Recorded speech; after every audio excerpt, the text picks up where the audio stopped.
Ludi, magandang araw sa po sa lahat.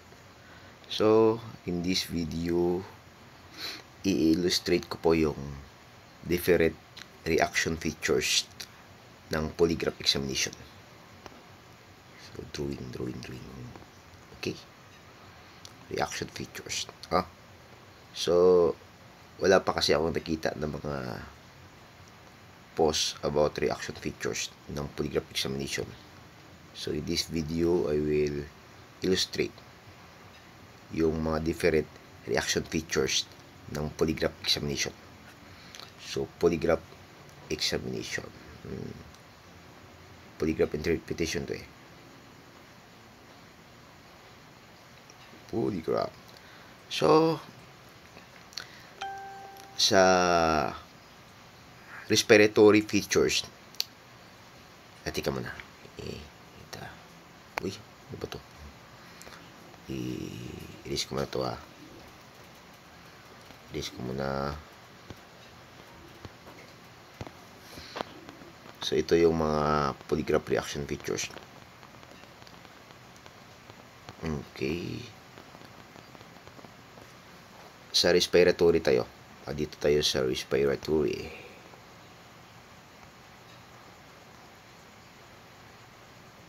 Ang sa respiratory, for your information, sa mga respiratory features ng polygraph is nandito siya, or ang instrument na nagre-record sa kanya is ang pneumograph, di ba? Sa respiratory yan So may tinatawag tayong apnea, di ba? Once we see apnea, ito yung, for example, ito yung chart, diba? So may systolic at diastolic features. Then may biglang straight line diyan, diba? So itong part na to, ito yung tinatawag nating apnea. Apnea yan sa respiratory features. So ito is under sa suppressed breathing, o yung kinokontrol niya yung breathing niya, or ito yung nasa psychophysiological response or reaction ng tao wherein kinokontrol niya yung breathing niya. Then nakita natin sa specific response, di ba? So may specific response or deviation from the normal response ng tao. So ito yung pinaka first, di ba? Under sa suppressed breathing, apnea. Then may tinatawag din tayong reduction of amplitude, di ba? So sa polygraph chart kasi may tinatawag tayong amplitude. Itong amplitude na to is nasa taas. Nasa taas siya. Then may baseline din. Okay? Kuha ba? Baseline itong sa baba. So pag normal tracing o normal reaction, ito, di ba? Pumupunta siya doon sa ibabaw ng amplitude dito. So meaning yung amplitude niya is pareho talaga. But if may reaction, so may tinatawag tayong ito, reduction of amplitude ang tawag diyan, di ba? Reduction of amplitude. Pasensya na. Pwede nyo i-screenshot actually.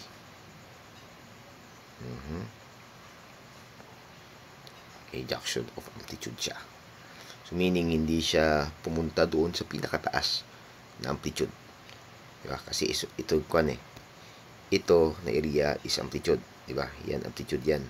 Ito na area is baseline, diba? So first is ito yung apnea. Second is reduction of amplitude.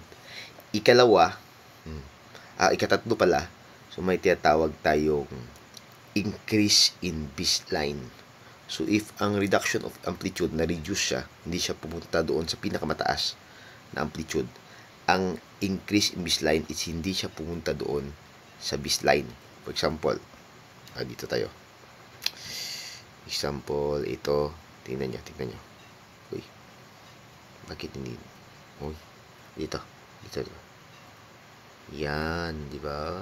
Tignan nyo. Okay. So, if dito ang baseline na area, dito ang amplitude, itong dalawang to, ganito. Itong dalawang to is increase in baseline. Di ba? Increase in baseline ang tawag niyan. Di ba? Increase in baseline yan. Ito. Diba? Yan yung increase in the baseline. So, ito is ikaapat. Dili, ikatatlo. Ito increase in baseline.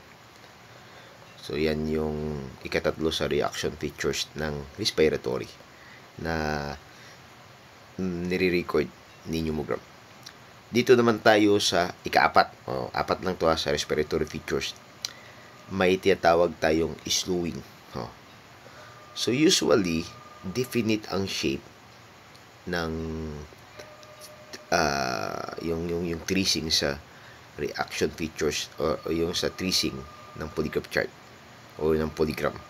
Pero, pag may slowing, ito ang ikapat ang ikaapat is slowing. Kayo na ma-adjust. O slowing ang tawag dyan. Slowing. Ang slowing, ito yung slowing. Example, my chart. Then, may ganito. Diba? Ito yung slowing na tinatawag natin. Parang may giring-giring. Diba?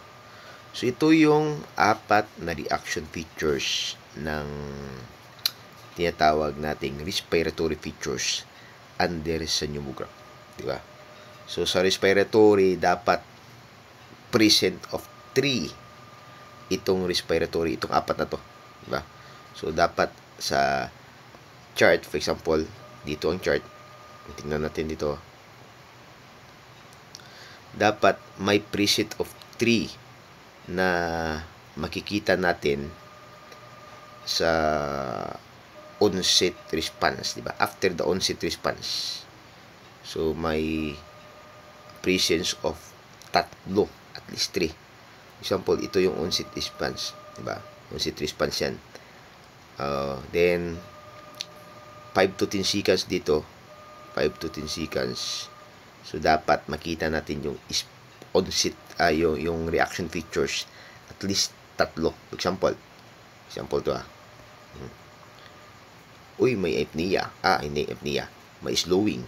Then, may apnea. Then, may slowing na naman. For example, if may slowing dito. Slowing na naman. So, pag may slowing, apnea, and slowing na naman, tatlo, di ba? So, qualified siya for the scoring natin. Malagyan natin ng scoring ang ating chart. So, nagadepende pa rin if relevant or comparison. Diba? Yan yung sa scoring system ng polygraph. So, for example, binanggaan natin, ito yung relevant na question, ito yung comparison. So, kahit may tatlo pa dito sa relevant, pero sa comparison is within the, after the demarcation line or the onset of response. So, may apat siya. 5 to 10 seconds, di ba? 5 to 10 seconds din. May apat na nakita. So, mas strong ang reaction nitong comparison. Kaya, as you can observe, pag makita sa slowing, sa respiratory features, wherein may apat siya, mas strong ang specific response niya. So, sa scoring, lalagyan nila to ng positive 1 pag mas marami ang comparison. Pag mas marami or strong reaction ang relevant, so negative 1 yan sila. So sir, what if yung sa relevant tatlo, then yung sa comparison 4? So mas marami to, di ba? So positive 1. What if sir, pag mas marami doon sa relevant kaysa comparison, so negative 1 siya. So what if sir, less than 3. Wala kang makita na 3. Either sa relevant at comparison. Zero. Walang specific response. For example, dalawa lang. May specific response pero hindi umabot doon sa 3 na required. So, zero yung ilalagay natin.